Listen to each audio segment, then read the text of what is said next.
İyi akşamlar Sayın Kuşanak. İyi akşamlar, iyi yayınlar. Teşekkür ediyoruz Sayın Kuşanak. Bugün İmralı Adası'na giden BDP 50 heyetle bir toplantı gerçekleştirildi. Biz de izledik yakından.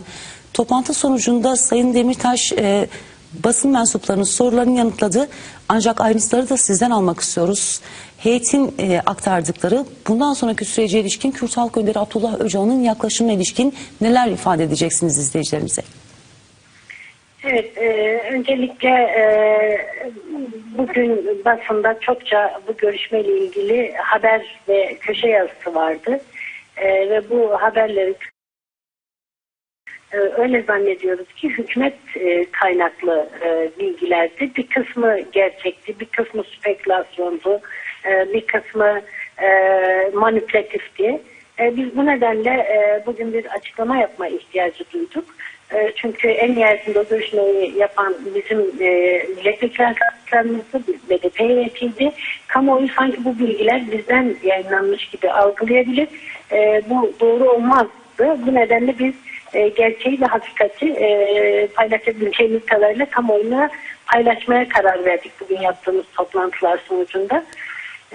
Bu önemli. İkincisi, arkadaşlarımızın bize aktardıklarından çıkarttığımız sonuçları kamuoyuyla paylaştık.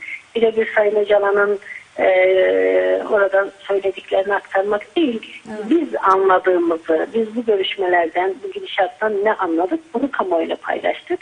Bizim anladığımız odur ki arkadaşlarımızın bize yaptığı aktarımlardan, yürüttüğümüz tartışmalardan Sayın Öcalan uzunca bir süredir, yaklaşık 5 aydır bir heyetle yazılı, sözlü görüşme trafiği içerisinde. Bunu zaten kendisi de ifade etmiş. Ve bu görüşmeler sonucunda yine toplumun, halkın beklentileri, yine Orta Doğu'daki gelişmeler, bütün bunlara binaen bir hazırlık içerisinde. Ve kamuoyuna işte BDP'ye, Kandil'e ve Avrupa'ya 3 mektup verildi diye yansıyan konu budur. Şu anda bir hazırlığı var, bir taslak var. Bu henüz bizim elimize ulaşmış değil. Umuyoruz ki 1-2 gün içerisinde bu taslak bizim elimize ulaşacak. Ancak bu bir, kendisi de özellikle vurgulamıştır, bu bir taslak. 1-2 hafta bunun tartışmalarını yürütün. Herkes çok güçlü, çok cesur tartışmalarını yürütsün. Görüşlerini, önerilerini, kaygılarını iletsin. Ben son şeklini ondan sonra vereceğim demiştir. Yine bu sürede hükümetin ciddi konunun önemine, ağırlığına denk düşen bir tutum ve yaklaşım içerisinde olması ve bazı pratik adımlar atarak süreci kolaylaştırması gerektiğini ifade etmiştir. Biz de böyle bakıyoruz. Sayın Öcalan Türk-Kürt ilişkilerini yeniden tanımlayan, eşitlikçi temelde tanımlayan, özgürlükçü temelde tanımlayan bir süreci başlatmak istiyor. Çalışmalar böyledir. Yani arkadaşlarımızın bize aktardığı Sayın Öcalan hazırlığı biraz bu temeldedir. Şimdiye kadar kamuoyunda hep hükümetin beklentileri doğrultusunda tartışmalar yürüdü. Oysa arkadaşlarımızın bize aktardığından biliyoruz ki çok daha geniş, çok daha kapsamlı bir hazırlık ve çalışma var. Bir demokratik bir yaşam.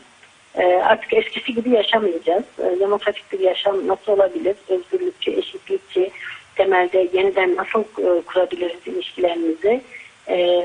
Bunu nasıl temin edebiliriz? Böylesine güçlü bir çıkış yapmak, devrim niteliğinde bir çıkış yapmak gerekir. Yaklaşımını biz algıladık. Ve bunu da kamuoyuyla paylaştık. Yani işin böyle bir takvimlendirilmiş, isimlendirilmiş bir hali yok henüz bizim elimizde. Arkadaşlarımızla paylaştığı, kendisinin bu konuda kararlı olduğu, ciddi yaklaştığı, halka karşı, hem Türk halkına karşı hem yaşamını yitiren değerlere karşı bir sorumluluk içerisinde olduğunu, Orta Doğu'daki gelişmeleri gözettiğini, ve böyle bir çok ciddi bir çalışma yapmıştır. Biz bu ciddiyetin ve konunun önemini kamuoyuna aktarmaya çalıştık. Çünkü kamuoyu gerçekten tek taraflı manipülatif bilgilerle başka bir şey üzerinde sadece odaklanıyorlar. Seçimler ne zaman olacak, silah ne zaman bırakılacak? Böyle bir tartışma var. Oysa bu arkadaşlarımızın bize aktardığından böyle bir takvim elimizde yok. Böyle bir yaklaşım.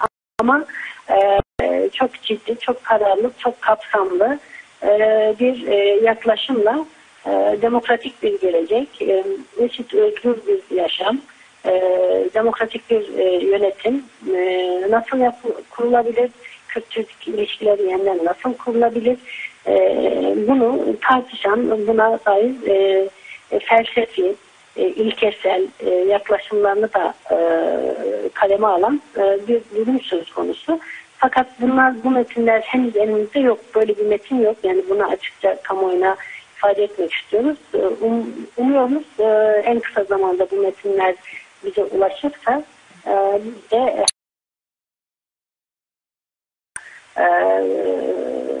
bunu tartışırız, kendi önerilerimizi geliştiririz. Yeni bir heyetin gidişi sürecinde de bu görüşler Sayın Hocam bekliyorum, revize edeceğim, son halini vereceğim diye cümleler kullanmıştır. Herkesin buna katkı yapması lazım diye düşünüyoruz. Çok teşekkür ediyorum Sayın Kuşanak. Bültenimize katıldınız. İyi akşamlar diliyorum. Size de öyle. İyi akşamlar, iyi yayınlar.